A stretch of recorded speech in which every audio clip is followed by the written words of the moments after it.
I'm joined at this hour by Rakesh Rao, Deputy Editor of Hindu. Also joining me on the show, Anis Sarjan, cricket analyst. I'll come to you, Rakesh, straight away. How do you describe that innings of Suryakumar Yadav?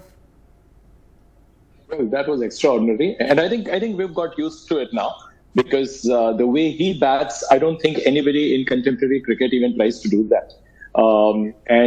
He's showing some great form also. Because, such individuals don't normally strike so consistently. You will have a Rishabh Pant or somebody like a Jose Butler or somebody like that, who will be going after the bowling.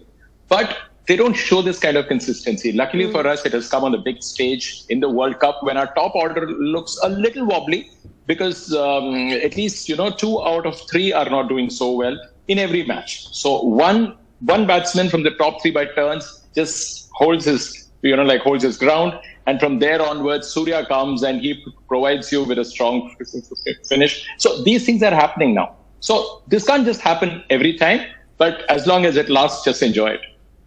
Anis, we have been talking about this man, Suryakumar Yadav, perhaps since the time he played for Kolkata Knight Riders in the IPL. And for a very long time, we've been hoping for him to get a chance to show his mettle with Team India. It came late, but would you say it came at the right time when he is in the prime of his life? Absolutely, Rika.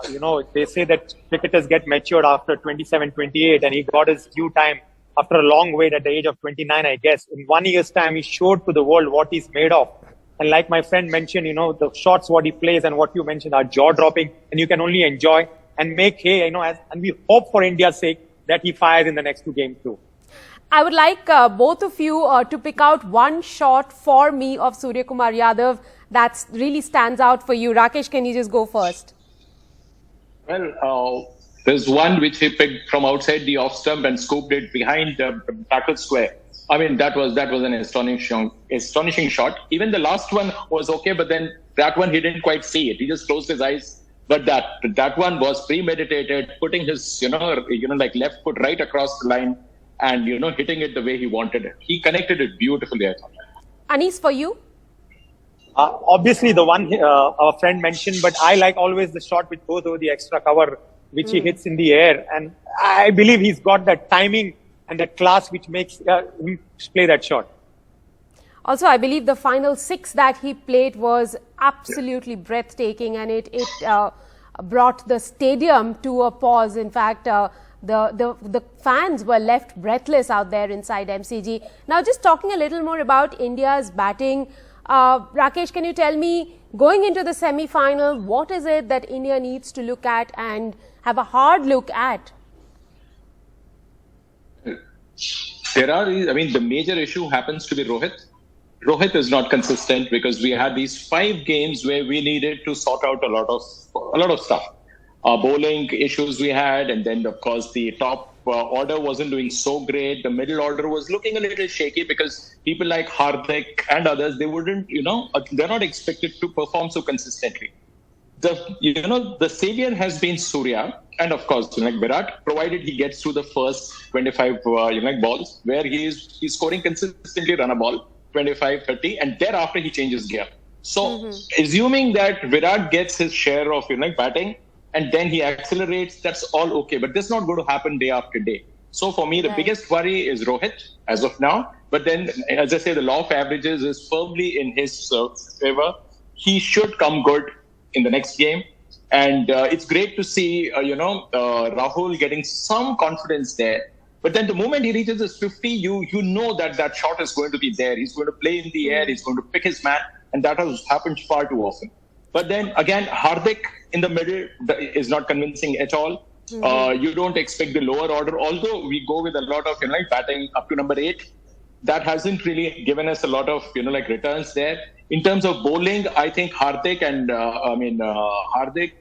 Akshar Patel liabilities for me so far because they haven't really done anything worth. They get wickets only when they get the charge. When the batsmen decide to go after Hardik and Akshar, they get their odd wickets here and there. Ashwin could do a lot better, but I'd still wait. Anis, let me come to you and ask you a little bit about India's experiment today with Rishabh Pant. He did not play any of the matches in this World Cup.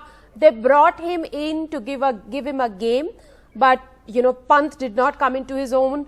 Do you expect him to play in the knockouts? Honestly, Rika, I was baffled that they bought him so late. In any case, now the only thing I hope that maybe they wanted to rest DK and get him today, because you are not having any clarity and you're confusing actually what exactly you want. Now, had Rishabh Pant scored a few runs today, you would have said to DK, you are not playing. That's what we did in the 2019 change and chop. We need to give that support what we gave to KL Rahul and back DK to the core. Today, okay, DK got out early, but I would still back DK for the big game, which is the semi-final. He's the finisher and you have to back him, and let's not go with that big name of Rishabh Pant. The last minute to Rakesh, in the match against England, in the semi-final match against England, what is there that India should be mindful of about their opposition? Well, number one, I think they're top three. For me, the top three, you have to get rid of them ASAP, because if one of them stays till 40 overs, you are looking at 160, 170. And the same thing applies to you. One of your top four has to bat till the 20th over. I don't mind who that guy is. One of them should bat out. I mean, he should be there when India is into the 20th over. Right. Then we will also be scoring in excess of about 170. But then Jose Butler, Alex Hales, this thing, and of course the big man, Jose Butler. Too dangerous. Well, but England also take care of Mark Wood. That's yes. what I want to say. Mark Wood is the danger. Mark Wood is the speedster. True.